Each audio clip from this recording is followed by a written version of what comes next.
So welcome back, everybody. Today we're going to have a fascinating episode with a smart sister, Jill Mattson, who's going to demystify sound, the power of sound, the healing frequencies that are hidden, and much, much more. Welcome, Jill. How are you?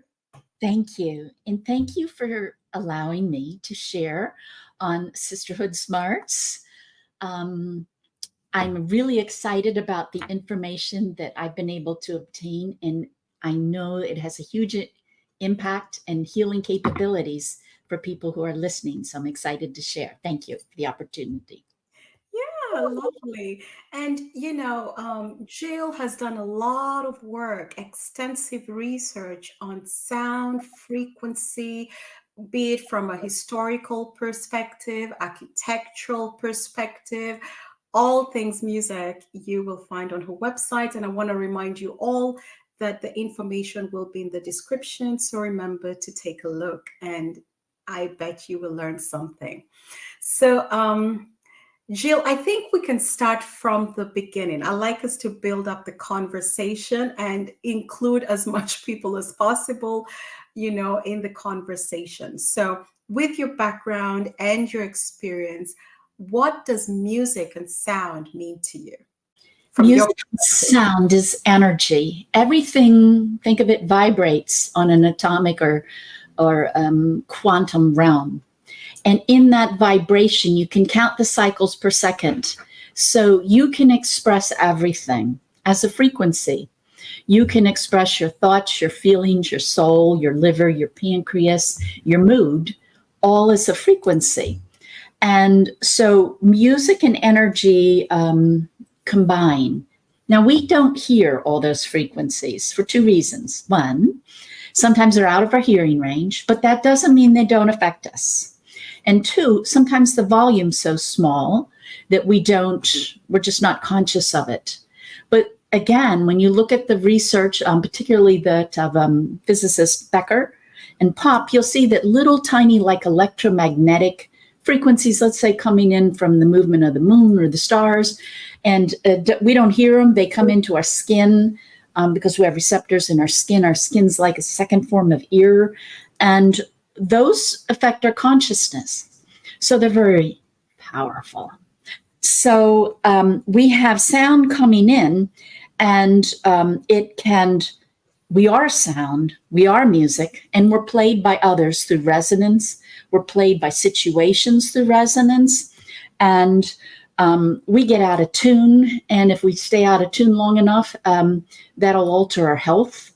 And you can go back in and tune your health. So sound can be done through binaural beats by changing your brain waves, go in through your skin, go in through your ears, and then it goes to your brains, crisscrosses to your brain hemispheres, and goes like on a internet, a digital format throughout the far reaches of your body.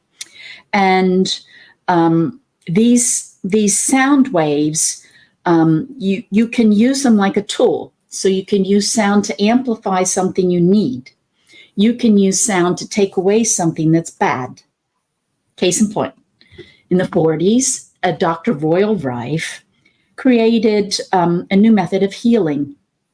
He had a microscope that was better than his competitors, and he was able to look at live blood, not pulling out and test, and look at the live blood, and they kind of look like jellyfish, and they kind of breathe. Okay.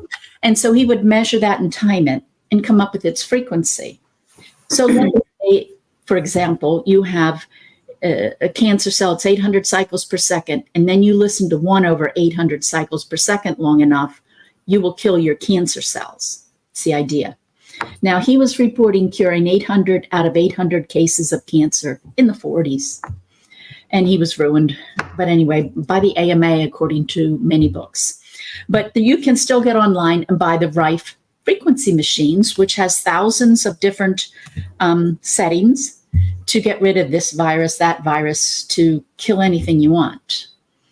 And I have that on my website free, like I have music to counter inflammation. And you'll see it's like taking 20 supplements.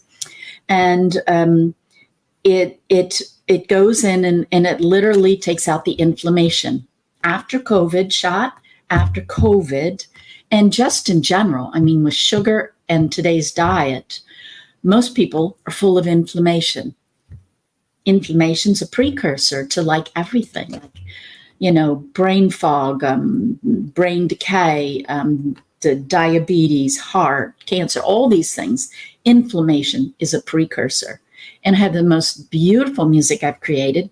And then I put the tones audible, but like as Dr. Becker suggested, just soft, just thinking to hit it's a frequency healing. You don't need headphones. We're not changing brainwaves. And it just goes in, and you can look at all the sounds in your body, which ones are causing your inflammation. And each listen, you just start to take it down a little. So one thing to think about with music healing is dosage. So like if you had one healthy meal in your life, that's not going to maintain you for the rest of your life. You need to eat healthy. So that's the thing about sound. It's like you bring in the nutrients you need. You can bring in those kind of energies, but you need a certain dosage. And sound can do two things. Remember, I said it can amplify and it can take away. And we talked about Dr. Rife taking away, but amplifying, let's say I play the frequency of niacin, a supplement that makes your face flush.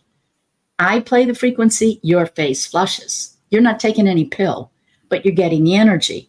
So you can look at your frequencies in your body, listen to a sound, look at the frequencies in your body and see it added. So yes, you are what you eat, but you're also what you listen to. It's a thing. It changes you. So, and you can hear in many ways. You can heal with frequency. You can heal with tonal patterns.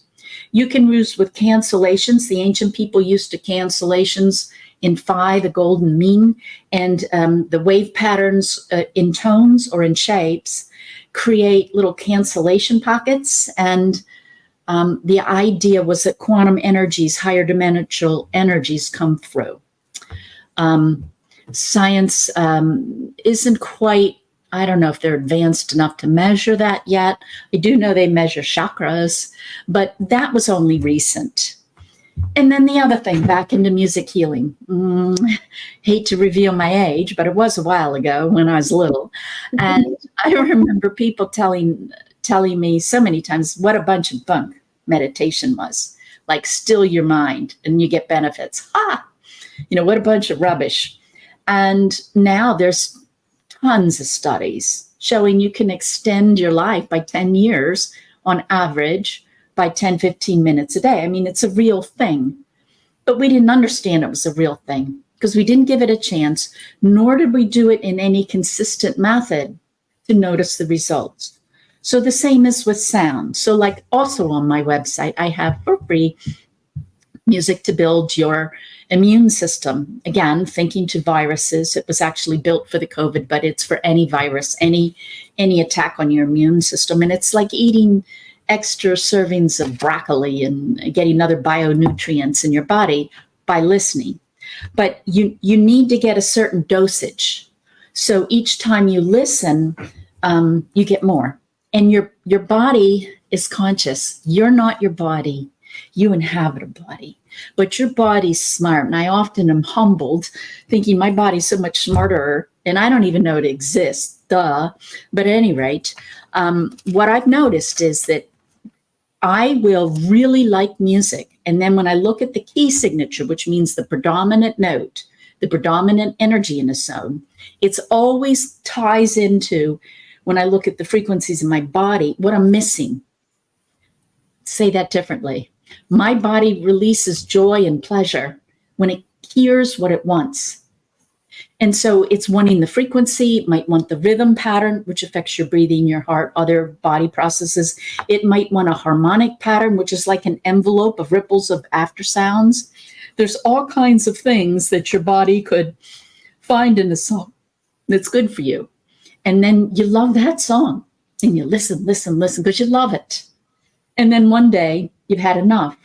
And that's when you've ingested, you've got, each time you listen, you take more, boom, transformation. And you don't need any more. And all of a sudden it doesn't pleasure you the same either.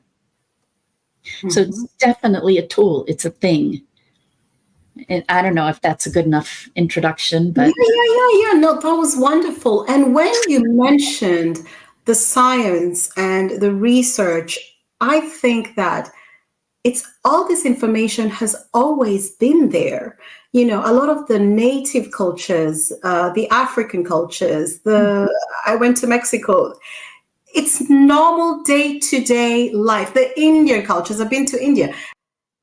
The scientific, and I think there has been a huge disservice, and I think mostly in Western cultures, because you mentioned also how the pagans, you know, if you look at the Celtic, the Druids, you mentioned that in Ireland and all this, it was either made to seem evil. That's what they did with all the ancient native cultures, the African stuff. Oh, that is the voodoo stuff. No, it's just them dancing and yeah, mimicking elephants and the animals they observe. That's what the movements are. It's nothing sinister. You know, the Indians as well, you know, they were just in alignment with nature. So I think the scientific um I don't want to call them maybe the clique because they seem like they're a clique, you know, they all agree on the same thing and they're all thinking the same. I think they have done a huge disservice in the human experience, the healing journey. And now, because a lot of people have this mindset, they would poo-poo what you're saying and say, oh, you know, Jill is talking about woo-woo stuff, you know, you know. But actually it's nothing, you know, it's not strange to people who come from, you know, other cultures, native well, I cultures. wrote a whole book on that, and I don't think there's anything like it out there. So what I did in this book, it's called Lost Waves of Time, is Oh, I started back with legends, you know, like in the Incans, with the Atlantis, with all kinds of legends all over the globe. And I've spent my life, I'm such a geek. we like all the geeks, they hang out here. So I read all the papyri, I read all that stuff. And they're all using sound and music for marvelous things, not just healing your body. They're Mm. using sound to grow their crops. They're using sound to change attitudes. They're using sound for rehabilitation. They're using sound for spiritual development. They're using sounds for psychic development, and it's very effective at psychic development. So, all across the globe, sound has been a tool. But Hmm. in our, maybe the Western world, I should say, um, what happened was, um, well, let me go back again. So when I started to research the furthest back, I started from legends, and then I finally got into history in Samaria. And their tonal system like had an average frequency pattern of 6. And then, you know, I'd go into the ancient Chinese at the Yellow Emperor, and they're doing like a pattern of 5 and doing different music, so much different than we would conceive of. And then Hmm. into the Greeks, you know, you roll the time forward, and then you get into the 4 music. They're doing tetrachords, 4, everything's on 4s. And then you move into the Catholic Church and so forth, 3s, and then 2 rap is 1. So there's been this musical pattern across time. And where we lost this history was in the beginning of the Catholic Church. So think of yourself as a struggling Catholic Church, and you have this huge looming Egyptian mysteries and all their allure, and people are interested in that. And then think of the Sumerian mysteries are still alive, and they have some great healing stuff over there, really powerful stuff. And that's competition. The ancient Greeks, with Pythagoras and the healing music, they had fabulous pagan ideas, traditions, methodologies. And when you look to the Druids, they're also into using sound in a bunch of marvelous ways. And one of the ways that all these cultures did it was by looking at nature. Nature was the teacher. Hmm. And particularly, you know, the Fibonacci spiral that you see in the night sky, you see in your body, you see in a flower, it's everywhere. So the idea was if God made nature, and if nature is somehow bright because it's lasted all these millennia, we need to use nature as a teacher, not work against it, not kill it, but support it and model it.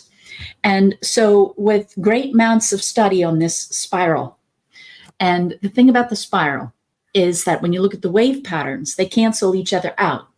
So they create a little bit of a vacuum. So think about a stem, a flower stem. Mm-hmm. It's got to be curved, but yet when you have a straight wall and you start to curve it, you weaken it. And you'll find that the perfect curve to keep a curved shape and strength, you have to have phi, or the golden mean, found in between the Fibonacci's. You have to have these little portals, these little open units. So nature has a pattern and structure, and we see it all over all of the ancient countries. They're incorporating this in their music. Each scale is like a perfect harmonic pattern, not today, then. And everything they did was mirroring the heavens and the earth. So, like, they would even take, and I don't know how they know these, but they would take distance from Earth to Moon and different cosmic distances that we use today, and they knew them back then. And Because they were healed, Jill, they were healed. They were not, they were not eating all the foods, they were not dumbed down, the food, we are what we eat. So yeah, they were eating, their food was very different. The water, they were drinking fresh spring water. They were completely different because we are what we probably eat. more right-brained. Exactly, yeah. And also remember, they were not going to schools Yeah, it's true. Being knocked out. immediately, so they had time to develop the brain differently, without being put into the straight up into the programming. I don't want to go too much into that. It's not about that, but there are reasons why they were able to see the cosmos with their bare eyes. The doggons, they were Yeah, doing that. yeah, Yeah. yeah. Mm-hmm. Anyway, all those numbers, they incorporate them in their music. So they're literally replicating nature, cosmos, natural things, and they're replicating the number pattern and putting that into frequency. So, like, they are literally resonating and tuning with the universe and the night sky and the flowers and the ocean. And it's just so beautiful what they were doing. But that's also competition. Remember, the original point is here's the Catholic Church and here's all these other competing religions. And remember, in the beginning, they were burning all the Christians, so they weren't on the top of the pile. And so when the Catholic Church starts to come to power, they have law. You can see it. It's written called Music Diabolus, music of the devil. And music of the devil is the golden mean. It's the Fibonacci spiral. And it's outlawed and punished. The Greek books are on music and musicians. They're gotten rid of. So when the Catholic Church later starts to incorporate, like, music's just outlawed. And then after, like, a void, they start to incorporate it as plain chant, just one tone, no accompaniment, no beginning and an end or a song, just like wind chimes, maybe. And so as they start to develop that, they've burned their history. So they use the same names as the Greeks for a lot of their stuff, but it ain't the same. And so hence, we when we look at our history books and music, we go back to the time of the beginning of that, of the Catholic Church, and stop. But all the good stuff's afterwards. And so I did do this book, and I believe that I'm writing the second book, but I believe that as music goes throughout time, I saw this numerical pattern. It's like everything seems to fall in a numerical pattern in music across time. So how did musicians know that? I mean, I'm a musician. I just play what I feel like. And I think we get inspired so much more than we know. Here's an example. Joel Sternheimer, physicist, France, was studied at Harvard, I think, in the US. He measures, like Royal Rife does, the proteins in plants. And the proteins are the building blocks. So he comes up with the frequencies of proteins. And there's songs. Like one of the proteins plants played O Solo Mio. So I'm thinking that's no coincidence. Whoever wrote O Solo Mio is out near some plant in a kind of daydreamy space. He's making music. I make music. You go to a dreamy little space. You use your imagination. He's resonating with the plant and playing its song, not conscious of it. So I really believe that we're inspired musicians. Well, everybody's inspired. But, and to have them have a pattern across time, I think it reflects frequencies of time. Yeah, Jill, you have said a mouthful there, because now it makes me ponder or pose the question, what is singing? Yes. Singing is is far more than entertainment. And Mm-hmm. singing is also healing, because when you speak, you have your vocal cords go through your vagus nerve. They go through most every little spot in your body. So it's a transportation system. And on, like, one of the things I do on my website is my friend Sherry Edwards of Sound Health Options. She has abnormal hearing, and she can hear frequencies below your volume, below our ability to hear, low volume, coming out of people's ears. Later, hospitals now use it for comatose people. So she did naturally, because her ears weren't quite right. And so now they're using it in some hospitals for diagnostics. But out of your ears in low volume come the frequencies. And it's like a broadcast. Think of a radio tower, and it's frequencies that heal your body. So your body's broadcasting to the rest of the body. We need B flat, or whatever. And so there's this healing system that you can't hear. And your body is very, very conscious. If you just get your self-control out of the way, you will find, okay, let me look at you, my dear sister. Go ahead. Okay, I'm not thinking of you, but notice my voice has changed. Mm-hmm. Because I've allowed my voice to give you tones you need. Mm-hmm. We get in the way, but our body's conscious, and a body delivers frequencies. I have a whole course on my website on changing your life with your voice. There were many techniques in antiquity to link to someone's energy, get out of the way, and allow the proper rhythm, cadence, pitch. Sometimes they would alter your voices according to the chakras. Like, here's a root chakra tone. Good morning. Third eye, I'm going to give you that energy. Greetings. And it's subtle and it's slow, but you can train your voice to heal your body and others, to alter relationships, to engender love. This is a Tibetan monk trick here. Try to put love in your voice and make it a habit. So when you have a teenage son who's really giving you a lot of grief, and you say something like, I love you, and they go, I don't want to put my friend on blast, but they don't even want you to hug them anymore. She's like, so I tell them, your lunch, it's ready for you. And I tell them I love them, and they accept it, but I can't use certain words because they're teenagers. They're really something.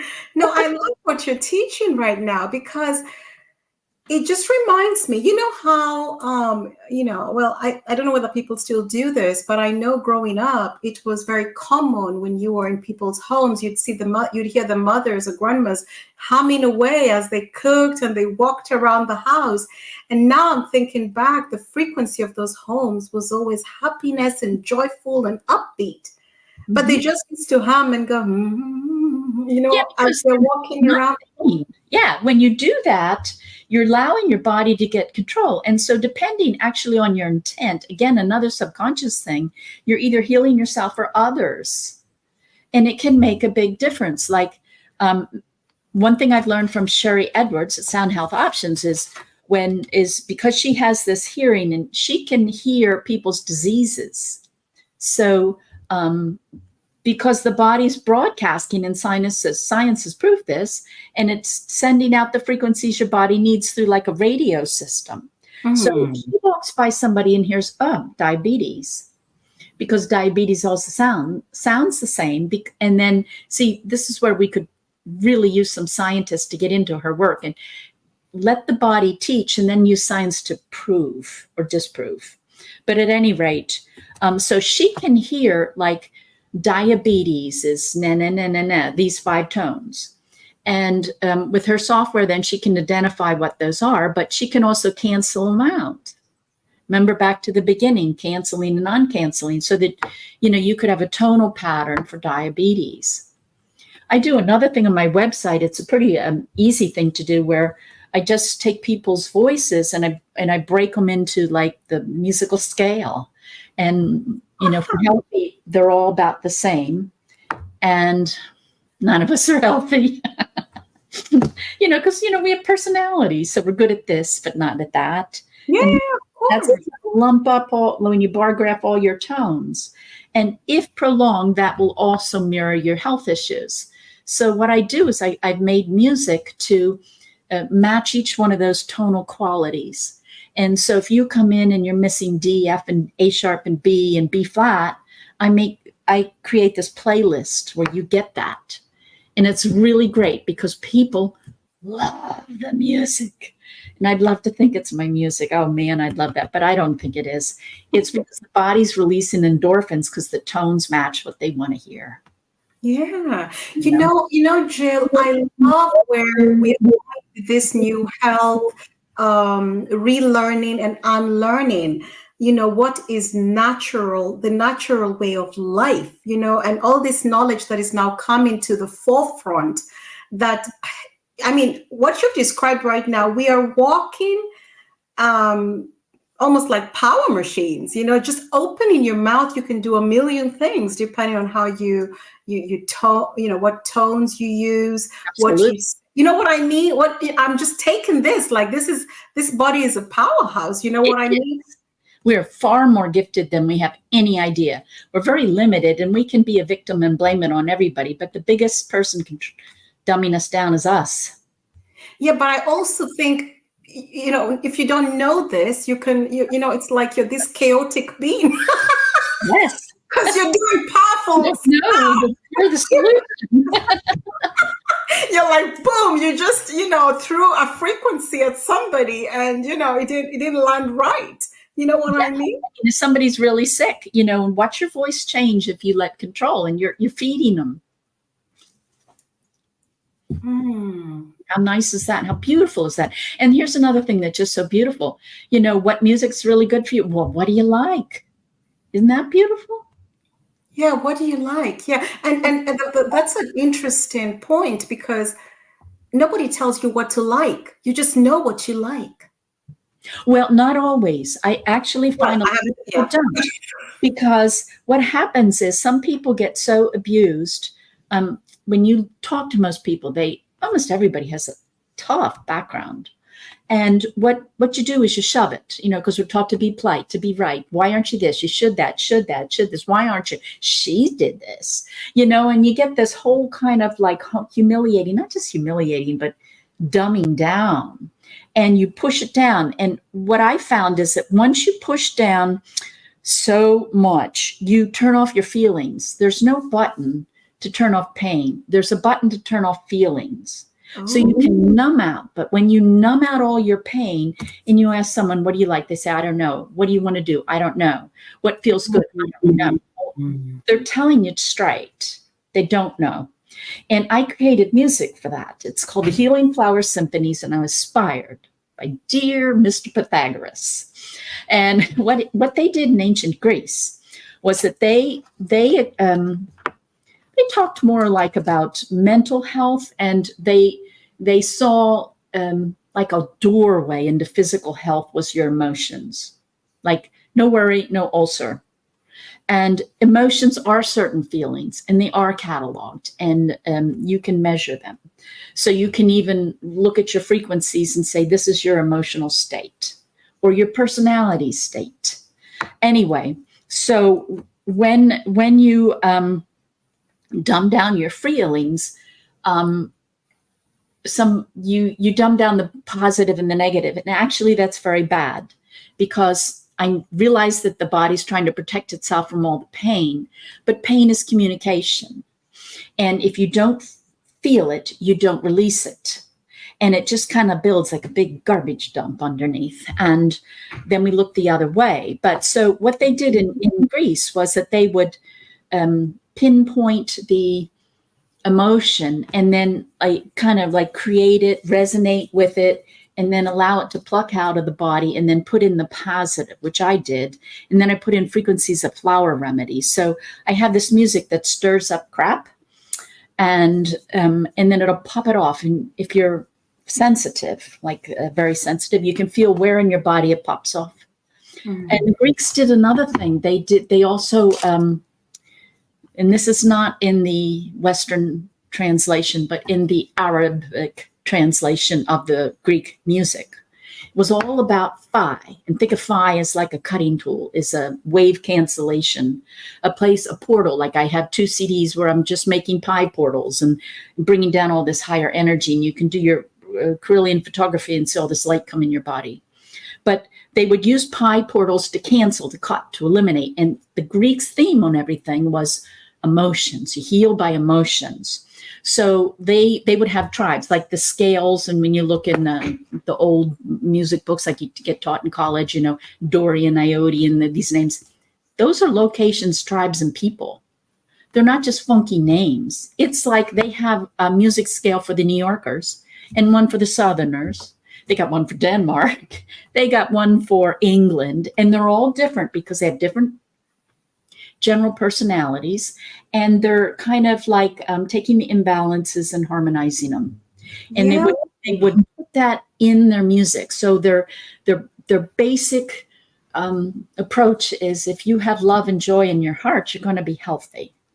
And if you don't have that, it's crap. And they're like when you worry, it gets in the lining of your tummy. It can't get out because the skin and the organs, it like binds in that subtle energy.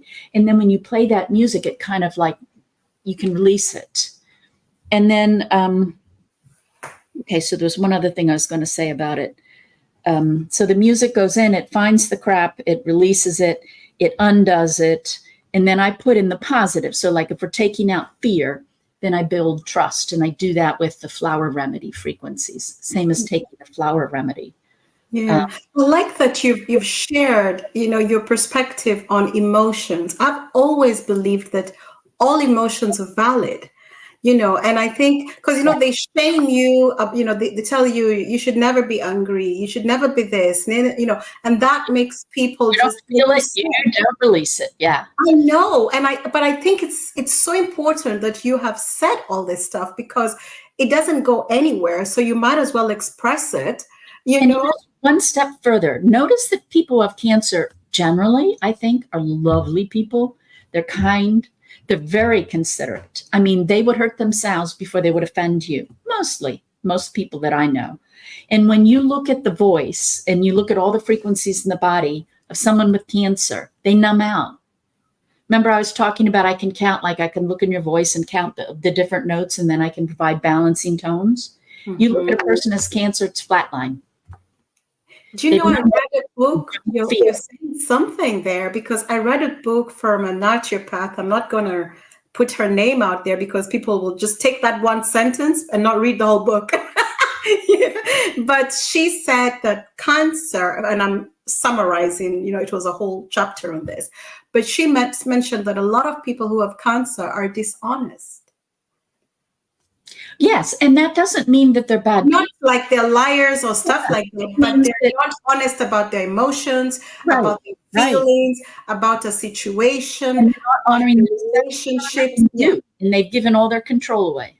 And she healed herself by flipping that and just doing, speaking out, being, looking at a situation, understanding it, tearing it apart, and then her cancer went. And you would find incredible transformations, the things that people have written to me about listening to my music, maybe for 3 to 6 months. Because another thing, your body's so smart, I've noted, with this music, it takes out negativity. So you listen to like maybe an hour or two a day. You can put it on the background while you're doing other things without it taking time.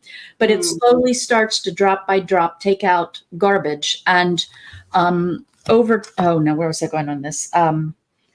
Over time, I don't know, over time. Balance energies. Yeah. Yeah. But you also talked, I didn't want to forget my train of thought. When you're talking about the different frequencies, and you said there's one for Denmark and one for Greece and one, I was smiling over here because if you look, if you know Danish people and Greece people and Italian, they're not on the same frequency. No, they're They're not. so different. So this makes sense that there is a specific energetic Well, frequency for even them. you think Yeah. how we're affected by currents or frequencies. Think of electric current. So in the Mhm. United States, we have 60 cycles per second. But when you go to Europe or when we go, you go to the United States or we go to Europe, we have to have different plugs because there's different frequencies in the electricity. So what we're attuned to via electricity in the United States is kind of like equates a frequency that equates to like a blue gene. It's more of a purification. It's more of a freedom. And look at United States and the values, even our struggles to define those things. If you go to Europe, you have 50 cycles per second instead. And that equates more to a blue or a nurturing, take care of each other. And generally speaking, Europe is more socialistic. They are there taking care of each other. And you can see the reflection of that frequency of electricity. Mm. We are affected by frequency from top to bottom. So my thought is, why don't we start using it smart? Music is cheap, it's accurate, it's reusable, it's pleasant. But you know what, Jill? People would be like, we listen to music all the time. We're using music. So what is Jill talking about? You know what I mean? It's kind of like saying, well, I don't have to meditate because I have brain waves and think all the time. But no, you do need to better meditate because it's not just any type of thinking. It's a stilling of it's a specific type of thinking. And then once you get into meditate, you have the brain power to stay on a thought. Let's say a positive thought. If you meditate a lot and have mental control, you can say, well, that's a rabbit hole of bad feelings. I'm not going to think there. But if you just are monkey mind, you don't have any choice. The outside pulls you. And it's the same with music. You can let it be random, but when you're going places, that doesn't mean it's good for you. No, you don't want random music, and especially what they blast in the radios. Most of that music, I don't want to put any genre on blast, but what's mainstream is usually not the business. No, mainstream at this point in time in my timeline in the lost street of wave is kind of like a jackhammer. So it can amplify any negative thing you want. However, it can also go in and crack a hardened soul. In other words, everything in duality is positive and negative. So in general, it is negative. And those notes that we use to create that music were illegal throughout most of Earth's history. So we now are incorporating all kinds of dissonance. And does that create dissonance? Absolutely. But for some people, if you've had enough, it can kind of like crack open. Like, let's say you have a crust on your eyes, it can break that crust so you can see again. So you can use the pain to find hidden pain in your body with intent to release it, or you can be unconscious and it will accumulate and make things worse. I never thought about it from that perspective because, because some music, I'll just be real with you, when it comes on, I'm just like, turn that off. It's just so. Yes. Yeah, and the words too. Yeah. Yeah, the words are just so dark, for lack of better words. But again, everything has a purpose, a different time. And, for somebody else, like you mentioned, maybe it helps them break through a pattern or something that they needed. And once they break through that, then they need to shift their music to something else. Yeah. So why not use it consciously? Yeah, when you were talking about Europe, I was thinking about something that you also have on your website, and this is, you talk about the shapes, different shapes, and before we came on, you're talking about the pyramid and how it houses, it's I don't want to go into it, but back to Europe, I was thinking about when you're talking about the energy and the energetic signature in Europe, I was thinking about how we have thousands of cathedrals, you know, and knowing what you also mentioned about the pyramids, I was thinking about a lot of the architecture here. And it's the same. It doesn't matter whether you're in Denmark or Germany or Austria.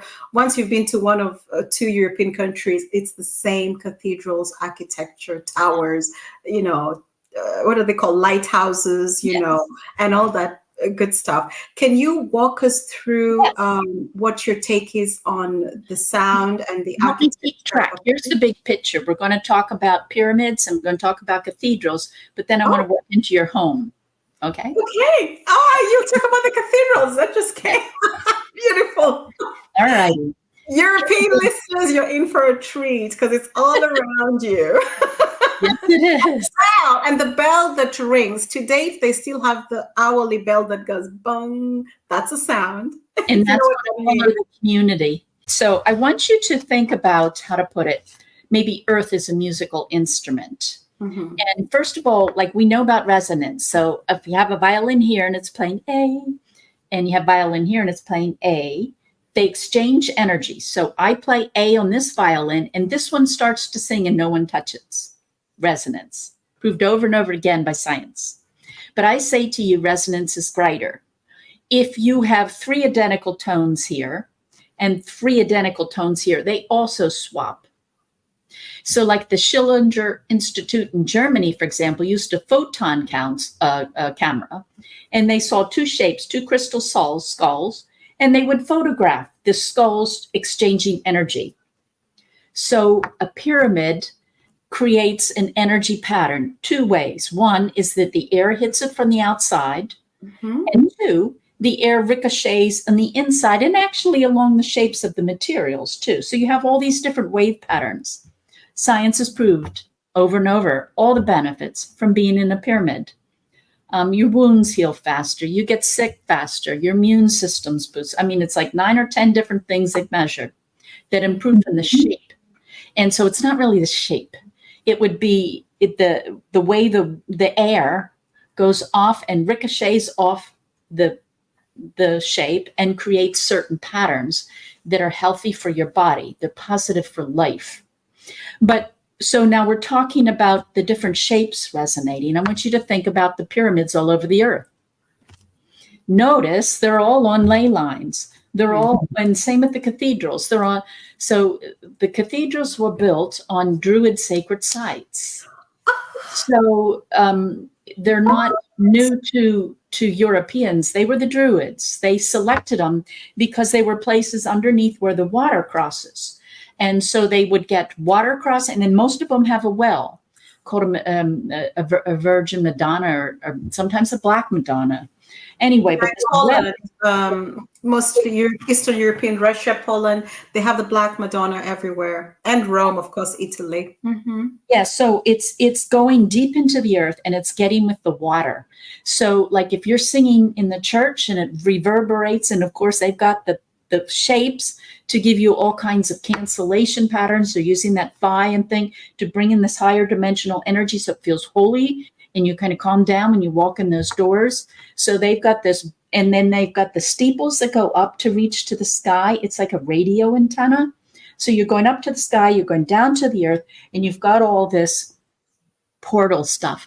And you're on a place that feels good anyway because the waters crisscross and they create pi down below. And then you come in and you sing and you pray, and that energy is going up and down. So then zoom out and maybe even consider like a cathedral, like a pyramid. Look at all the sacred sites, and you'll find they're all mapped on Earth ley lines. They're all mapped on, NASA has a different word for it. Anyway, they have different names for these type of energy currents, and they're mapped. So if you were to try to raise the frequency of the Earth, you wouldn't locate your healing spots anyplace. You would look for places where like the sound goes down into the ground, it goes down through that well, it hits the water stream, and then think of the underground water like veins, networks, arteries. And then one cathedral is going to resonate with another cathedral, and they're on energy lines that resonate anyway. So it's kind of like putting a netting of light around the earth to lift it. and they're Jill. coordinated earth-wide. They're healing machines. And, we've never thought of lifting the earth or a country. But just like in England, for example, you look at their energy currents and you look where their temples are. Those druids knew what they were doing. And the Christians just burnt their site and built theirs on top. Jill, what you're talking about, this is some serious stuff because the waterways, okay, so back in the day, this was one big landmass, people, okay? So it doesn't matter where we're talking about. Now you've opened a huge box here because the waterways are all connected, Pacific, Atlantic, Indian Ocean. So now, correct me if I'm wrong, this is what I'm getting. You have these people somewhere in a cathedral in Austria, Mhm. Stephansplatz. They're in the cathedral singing and vibrating. Their sound is going through the sacred geometry in And this ancient cathedral. songs would have mirrored what's in the geometry in the building. Which is different. All the And churches you're are not the same. and you're praying and you have good intent. You're praying to God. Uh-huh. And And you're this is vibrating through the waters and the ley lines. And now, Jill, correct me if I'm wrong, what I'm getting, is this then being distributed and going across the whole world? Yes. Yes. And, think of the cathedral too. It's kind of like they're doing the nutrients for their farmers, for the food they eat. They're blessing the water. It's holy water.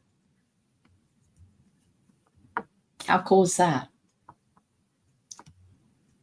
Wow.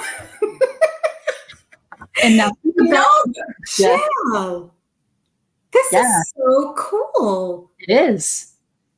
These people And were very I bright. mean, my European people, come on, they know the churches are empty here. Yeah. They're touristic attractions. Okay, I'm just gonna say, guys, they know I'm speaking the truth. That's what they are. If you went to church on Sunday, they're not. People don't go to church here. They go to visit, to look at the architecture. And no, also, a lot of times I find that some of the masses that are most popular are those in Latin. Now, think about that. So the ancient languages, Latin, Egypt, Sanskrit, and so forth, they like our language is more of a GMO. Like when you look at those ancient languages, let's say Om from the Hindu tradition, if you get underneath the drum, put sand on the top, and chant underneath Om, Om, and then do it forever until ad nauseum, the sand on the drum is going to eventually shake, go out to the edges, come back in, and it's going to hit up and, it's going to make piles and empty spaces, and it will create the symbol for Om. In other words, in ancient languages or languages of light, none of which are existing today, the word was the energy of a thing. It wasn't symbolic. So even the language structure in terms of cadence, pitches, vowel sounds, definite combinations, the ancient languages were much more powerful. So in ancient times, when they would sing, they would be more a match for the architecture. And of course, the architecture, they're mirroring off of dimensions from the sky, from earth, and from nature. It's like this big harmony thing. It's just so beautiful. Yeah, I think in Egyptian, you mentioned the Egyptian language. I think this is called Medu-Neter or Medu-Neter. Maybe I'm pronouncing it wrong, but the translation for netter is nature. Yeah. Yeah. But it's Medu-Neter or The gods are called Netter too, but they're yeah. They're one and the same. When you were saying that, the language itself is called nature. Medu. I wish I'll look up what Medu means because it must mean something to nature or with nature. You know what I mean? Yes. Well, should we go into your home? Yes, please. Okay. I wrote another book. It's called Home of Power. Mm-hmm. And again, I don't know that there's anything else out quite like this, but I have a lot of psychic skills, and part of the reason why I think I'm able to understand antiquity is because I have music skills, I have math skills, I have psychic skills, and I'm kind of geeky, so love it. So when you look at something in antiquity, like when I was younger, I was more judgmental and stupid. And as I grew, I changed. So let me give you an example. Like the first time I read this papyri, it said, if you crack your skull, sleep with an ostrich egg. And there's me thinking, oh, what are they smoking? Ho, ho, ho. Well, anyway. I'm laughing because we've all been there. You laugh about it, and 5 years later, you're like, ouch. Joke's on me. So then I realized there's shape resonance. Well, an ostrich egg is the size and shape of your head. And will it help you resonate and heal? Absolutely. Furthermore, you can now go to a bone doctor and he'll give you a little box. He'll take the time to heal your cracked skull, cracked bone by half. And it's the frequency of bone. Well, the ingredients or the nutrients in an eggshell is not unsimilar to your bones and cartilage. So would that help? Absolutely. And so I think people go in and they read all this ancient stuff and they do like I did when I was younger and they go, wow. Yeah, they're like, oh, Faith, that's woo stuff. And then, later on I come back and have these moments like, oh, oh. Yeah, now I know better. Like, I don't care if I meet I don't care if you're in a village in Mexico, in Nigeria, you get the knowledge because they know what they're talking about. Yeah. I don't care. Like, yeah. So anyway, back to your home.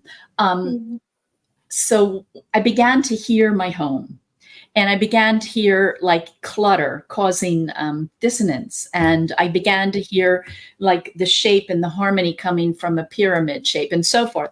And also began to like hear colors and its clairaudience and notice pathways and kind of feel where negative earth currents. So now everybody's very well aware of negative cell currents, negative electricity currents, but the earth has negative currents too. So there's really several different sources, man-made and natural, that can be very unhealthy.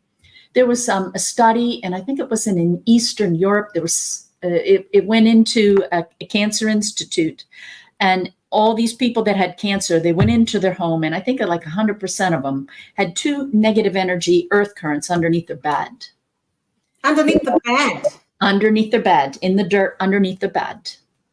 Ooh. So, because see, like they have these Hartman and Curry lines, and you can measure them. That's science. It's not woo-woo. And so they're positive and the negative, and they it's like a netting kind of crossing the earth about every 10, 15. And we need a balance of positive and negative. They're not good or bad, but if you get an overload in this direction or that direction, you get out of balance, you get sick, and it can build up in time. So, so when I'm going around kind of listening to my house, if you will, most important sounds are going to be the bed or the places where I spend a lot of time in, because I'm going to get the greatest dosage. So like, for example, let's say with heart health, there's certain frequencies that are good for your heart, like around a G or something like that. Blue, different colors, reds. I mean, they're different colors that will match different attributes of a health. And I list these things in the book. So you can use colors and shapes and materials for different health issues or for different goals. So let's say you want romance in your life. Well, there's an ancient method in numerology. And again, I've been very humble. Does numerology work? Oh, yeah. Marco Rodin, he said, and Kepler and Nikola Tesla all attest to this free energy source, and they equate it to 369s. Yeah, the 369. An energy pattern created from numbers. So they're saying that numbers are a thing, like music is a thing, and it's energy. And you can get a Rodin coil, and it creates energy out of nowhere. He's using 369 and another number pattern, and like maybe using those numbers as frequencies, putting them in a range you can't hear, and creating a positive and negative toroid circuit. Boom, energy. It would be called different names, like the field.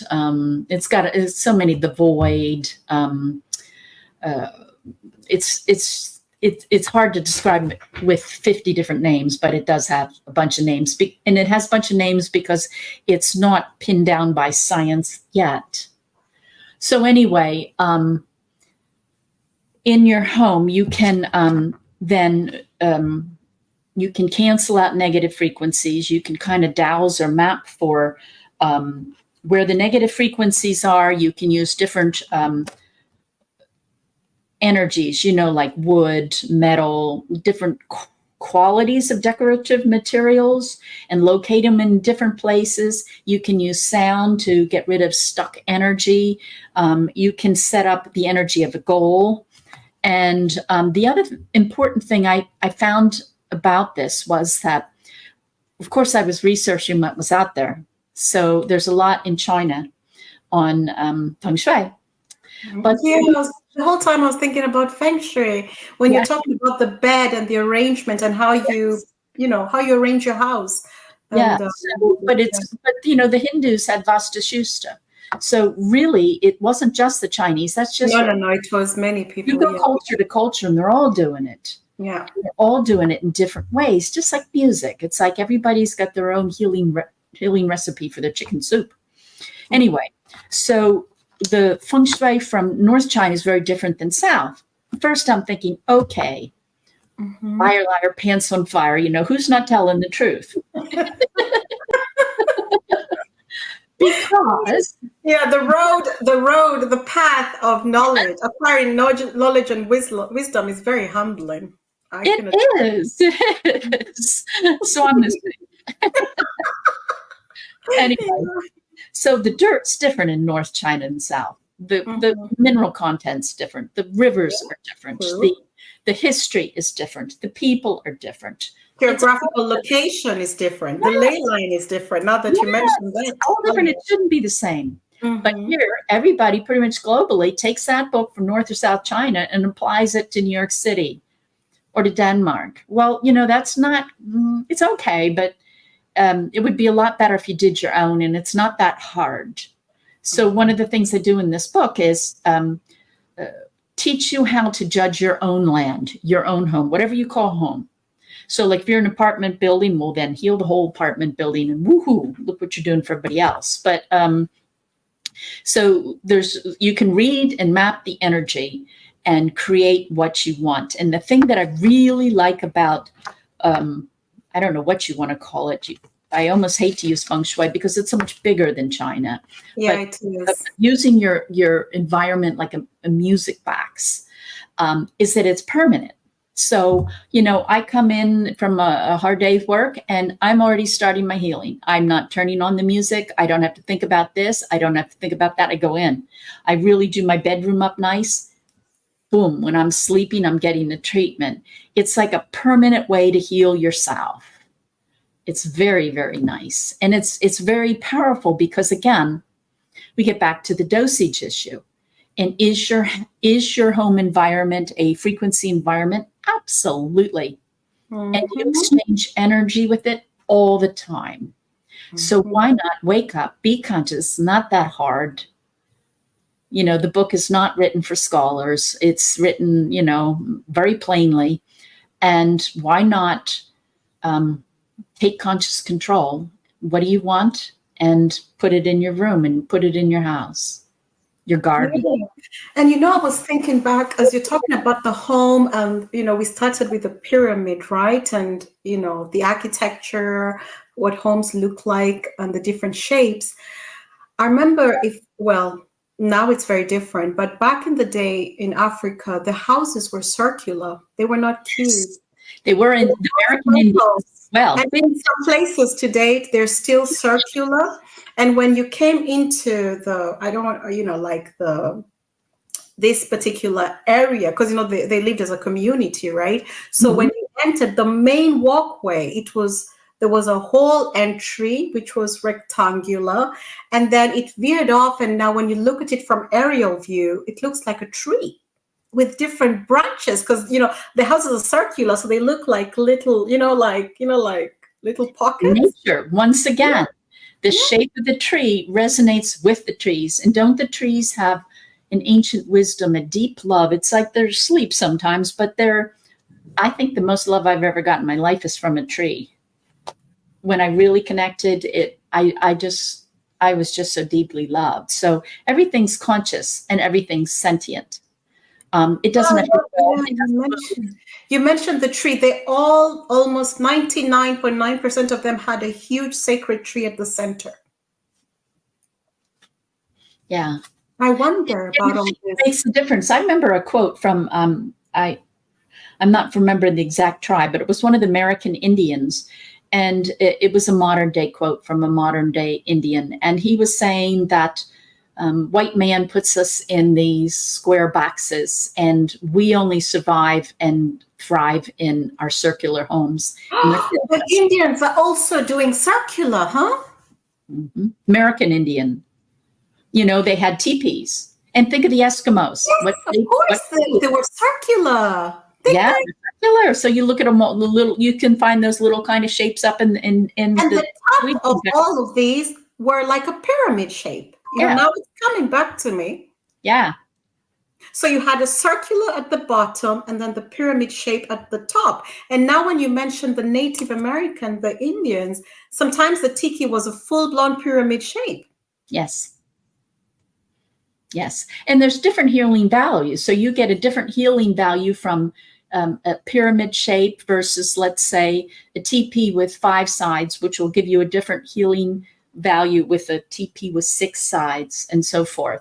Okay, yeah. So it's all different, and you can kind of map and match to yourself what you need. So like I read a lot. I found a lot of stuff in Bali on their feng shui, if you will, and Mhm. they would create the home for the master of the house. So they would literally take his measurements, height, the Ooh. width, and different things, and so everything would be in harmony with it. The chairs, the fences, the height of the roof, they created harmony because the master of the house was kind of like the fate or the fortune of the group. People in ancient times were more tribal. So even if, like you read in the Old Testament, Moses goes up to the hill, he comes back, and Aaron's been messing with the golden calves, and like he kills them all. And nobody blinks an eye. I did. And When you said you're messing around. killed them all, baby, grandma. Yeah, killed them all. Killed them all. And I don't know. Anyway, because that's how that was reality then. You grew and lived and died with your tribe. And over time, and I found this with the music. So the music would be the music of the tribe. And over time, it was really in the Greek time when they started doing these musical scales per tribe, the Dorian, the Iodian, these are people. That's when the first time I found like a country breaking up their music and making it for smaller groups. The Dory and the Auri. Dorian, I don't know, it's an island in Greece. So there was this Oh. tribe there that was on an island, and they had a personality. They all intermarried. They're going to have the same traits and looks. And so they use music to balance them. But if you look in time, when you go way back, people, it's more like their group souls in their tribes. And then over time, we're breaking into smaller and smaller groups. And while we're doing this, our music breaks into smaller and smaller groups. And my new book coming out, The Music on Time, I'm also suggesting that time has fractal patterns and has frequencies that influence us, and that we're going through a cycle in which there's a lot of dissonance and chaotic and breaking up into a lot of smaller little groups. Yeah, Jill, your book on time is going to be a trip. It's going to be something, because what is time? You know what I mean? And even when we look at the calendar, when people say, oh, even birthdays, I don't know how all this stuff becomes very shaky, fluffy, because there is the Ethiopian calendar and the Iranian calendar. They're on the same time page. So if you're on Gregorian and you're in Ethiopia, you're a different age. Or Iranian calendar, you're in a different year. And they follow the astrology and the cosmos for their calendar. And we all are on the Gregorian one, which was from Gregory. who I was told that discovered that his calendar had flaws, and so he threw in April Fool's Day as a I haven't proved that it's true, but I was told, Faith, that's what April Fool's Day is, because Gregory was kind of taking the, telling us what's up, But I don't know how you're going to navigate this very tricky. What time are you? How are you going to navigate this Well, different? how I got into it is how I got into everything, which is music. So when I wrote the book, The Lost Ways of Time, I spent a couple years on that, of looking at everybody's music and seeing the mathematical pattern and seeing that, seeing, over 5,000 years, how music followed a pattern. Now, how is that? How are we inspired? When I create music, I'm not thinking about that.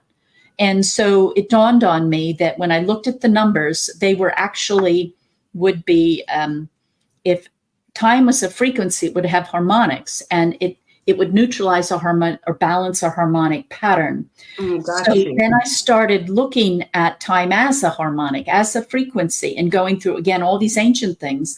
And again, most people have gods of time. The Hindus, the Greeks. Most countries do. So they feel time can be controlled. You can get in time, get out of time. Time can slow, constrict, and you can use time for benefit. You can walk out, you get intuition, you get deja vu, you go forward, you go back.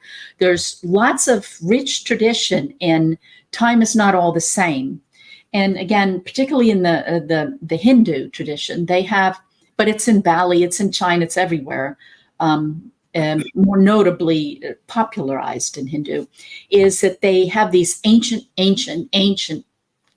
records in which they have calendars that map quality of energy. So like, this is a good day for your marriage, or this is a good day, if for making a business decision, that kind of stuff. So they've mapped out the qualities or the feelings in the actual time period. It's not a predictive tool. It's not a tabletop, No, I think it has also to do with astrology. It does. And Yeah, because I have a Hindu friend, and he did the arranged marriage thing, and I observed the whole selection process.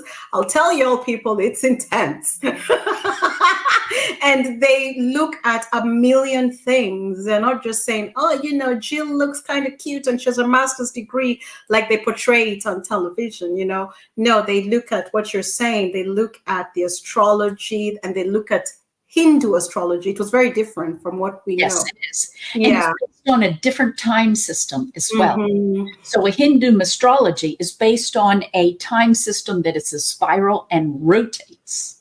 Whereas Western astrology is static. So it's like almost in everything, as we've come into this age, we've gotten out of tune. Our musical scale is a terrible GMO.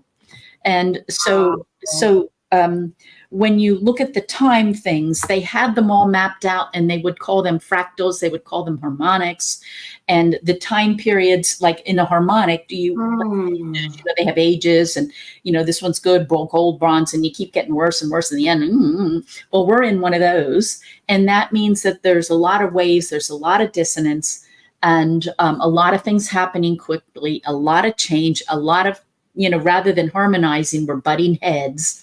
And that's been why John the Beloved, or, the different people have predicted all these apocalyptic stories for now, because the time period, the influence is kind of convoluted. And here's the thing. It's almost like a numbers game. The biggest number wins. So let's say you're a beautiful person, and I'm going to give you 600 cycles per second as your average thoughts, feelings. I'm kind of a low life. Give me 25. Now, let's say we both have an epiphany and we both improve 100%. I'm going to go from 25 to 50, because that's when you go up an octave. When you prove that, you go up exponentially. That's how it works. Just times by 2. So if I'm 25 cycles per second and I double in improvement, I'm now 50. If you're 600 cycles per second and you now double because you've had an epiphany, you're now 1,200. So now you, my dear, are singing a song of 1,200, and you increase the whirlpool of light, say, by 600 cycles per second. So you are a big deal. And it's not what you do, it's not what you say, it's who you are, it's your being. And so if we all hold the frequency, and of course, music to me is just a tool to get there, to tune ourselves. And if we hold these high frequencies, you don't need a majority. You just need a certain number of people with enough consistent love, forgiveness, consciousness, and they're going to carry everybody else. And the whole world is mapped with ley lines and energy lines, and we've got these temples, and we've got things to resonate and exchange. So who you are matters, and what your song is matters, and how much harmony you have matters. And it makes it a big deal. It's a big deal. Yeah, yeah. So I think that's quite interesting, because you're looking at, so what I got is altering time. You're looking at the harmonics, you're looking at the periods, the different periods that things are happening, the fractals, and then it's now through these different combinations, of course, plus the essence of the person making their own song. This determines how the sound will then manifest, you know. Yes. Yes. Ah, And so, like for enlightenment of the planet would have to reach a certain threshold to not be, to overcome the dissonance of time. And you can look at that in a very negative way. Look around us. It's very easy to see all the negativity, but you can also look at it in a positive way. So at the end of every age, I say that you can look at these fractals in time, this musical frequency of time, and predict when an age will end, because the dissonance comes and it falls apart and the new age begins, you know. So Greek falls, Rome builds, you know, kind of a thing. And with this time period, you can look at the dissonance in a negative way, but you can also look at it in a positive way. Before we move into a golden age or a new octave as a planet, we have to raise up a certain frequency so that the dissonance of time doesn't do us in. In other words, Notre Dame predicted apocalypse now, and almost all traditions do now. And if Earth is loving and kind enough, then yeah, it's hard, and our institutions probably fall. But shouldn't we be focusing on the new? Shouldn't we be thinking about the new education, the new politics, the new love, the new home, the new structure, and people like you and our beautiful audience? Okay, how you think, how you feel, what you spend your time on, it really matters, because you're one of those high frequency people. And it makes a big difference. And that's how we win. It's just people like you maintaining love, harmony, forgiveness, seeing a negative thing and saying, hey, I'm not a victim. You know, I'm a chooser, and I'm choosing to learn my lesson here, and I'm greater than this. And I'm peace, and I'm love, I'm forgiveness. And just kind of taking that shift in the way you think. So tomorrow isn't, when's the next shoe gonna fall? It's like, I've been loved my whole life. I am love. I am extremely powerful. And this invisible guidance I've gotten my whole life, it has served me so well. And I'm going to trust, and I'm going to believe, and I'm going to live that. And I think, and then you have to realize you're a musical instrument, and time and the people around you, they play you. You're in charge of you. yeah. It's like you're a human being, not a doing. Yeah, you know, Jill, what I recently learned from a friend, I learned that apocalypse, the word apocalypse simply means the revealing, like the lifting of the veil.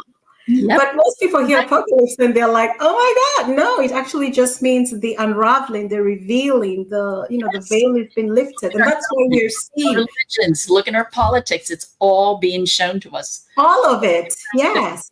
Yeah. And look at our individual lives.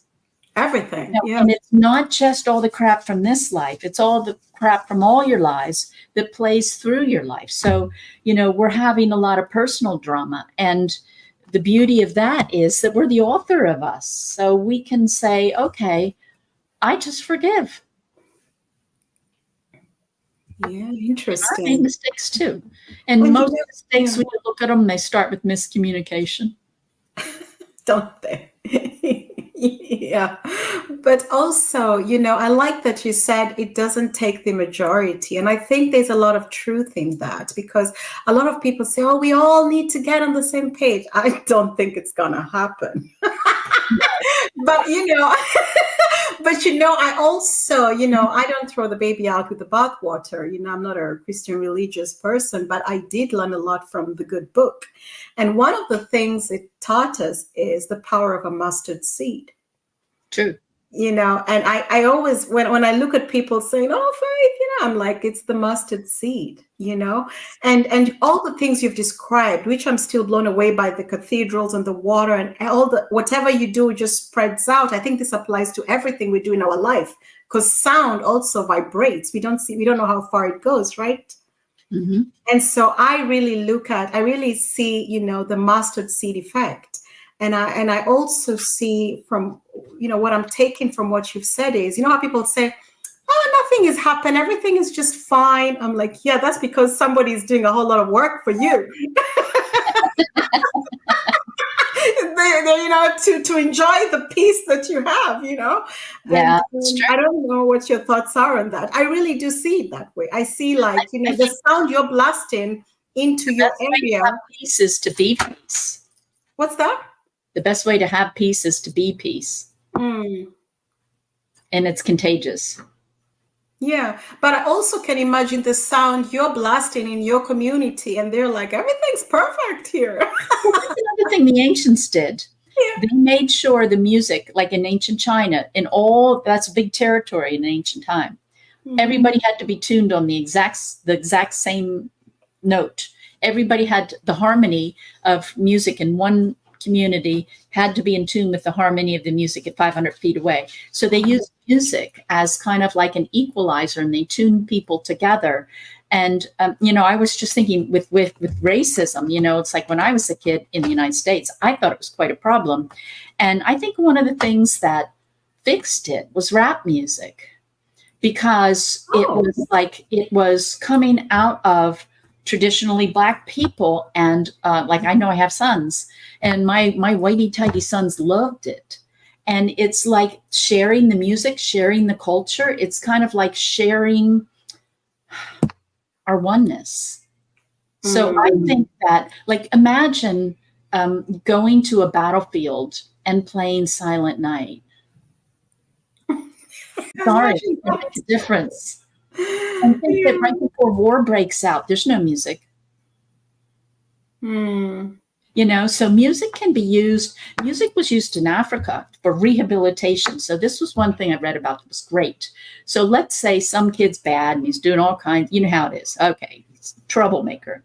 Mhm. And rather than the punitive stuff, every child in this tribe had their own song that someone intuited Mm. when they were born.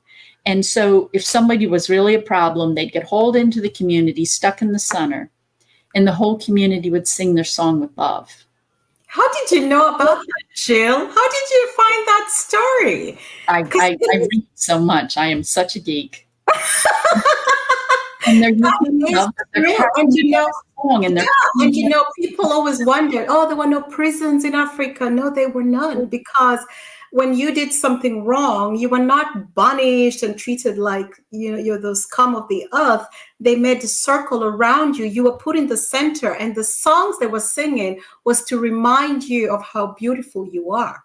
So they would blast you with love. They would say, Yes, Jill, the sound woman, yes, to remind you what you do well. And people, usually the person would be boohooing because, they're like, why did I do what I did? This is right, really not me, and it was resolved. Mhm. yes, yeah. How beautiful. So I don't know. we can use sound as a very powerful tool in these times. And it's a critical Mm, time because we're yeah, going up like an octave, a musical octave. yeah. This has been such a beautiful, beautiful, beautiful, beautiful conversation. I Thank think we could go on for hours and hours because it's such an expansive topic. And I think it's one that, people love music in general. I've not met somebody who doesn't love music. You know what I mean? No matter what the genre is. We But are now, what's that? literally, not a metaphor. We are. No, but We're now imagine knowing what we know, what you've shared now about the music, that kind of added advantage that now you don't just love it. It's not just for entertainment, but it's for so many things. You know what I mean? hmm Yeah, absolutely. It's good for crop growth. You can get on, what is it, something quantum agriculture that give you sounds to grow your crops. Yeah, yeah, yeah. Mhm. And of course, they say if you play music for your plants, they love it. Yes, they do. They love it. Yeah.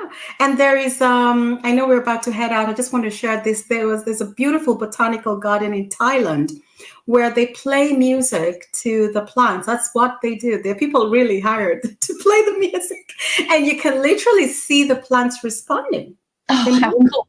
Yeah, yeah, really. They open the petals and close it, and it's such a magical botanical garden. So if you're in Thailand, find it. You'll be, There's a yeah. place in, is it Italy? I think it's Italy, in which they use the machine of the lie detector, and Mhm. they have like these little electrodes, and they put them on like the plant's roots and leaves and stems, and then they hook it up to a sound generator, and the plants sing to us. It's just not in our hearing range, and each species has a different song. Just like that Joel Sternheimer physicist I talked about, that he measured the proteins and they were songs. Yeah, yeah, yeah. You mentioned, yeah, yeah. And also our words, that sound too, right? When how we speak to the plants as well, they respond. And to water. Yes. Neil, I'm opening a big box. I know you can talk about the water crystals, but we're not gonna have enough time for that because we are water bodies, right? And what sound does to water, right? To our Yes. bodies. Yeah. Yes. Oh, Yes.